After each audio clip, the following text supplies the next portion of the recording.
રાપરના પ્રાગપર ચોકડી પાસે આજે ફોર વ્હીલ ગાડીએ બે બાઇકને ટક્કર મારતા દંપતીનું મૃત્યુ નીપજ્યું હતું, જેમાં એક ઓળખ થઈ છે પરસોત્તમભાઈ રાજગોર રાપરના હોવાનું તપાસમાં ખુલ્યું.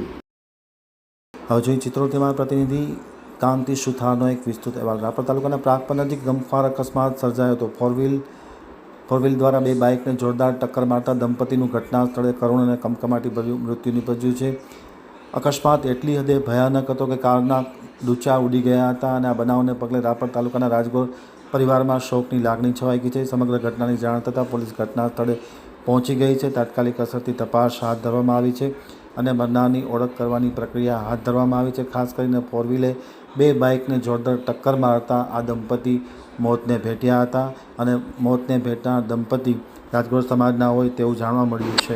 મરનારનું નામ પરસોત્તમભાઈ રાજગોર હોવાનું તપાસમાં ખુલ્યું છે. તેઓ રાપરના વાઘેલાવાસમાં વેપારી છે અને ખૂબ રાપર પંથકમાં પરસોત્તમભાઈ રાજગોરનું મોટું નામ છે. તેમનું આ અકસ્માતમાં મૃત્યુ થવાથી રાજગોર સમાજમાં અને રાપર પંથકમાં ઘેરા શોકની લાગણી છવાઈ ગઈ છે.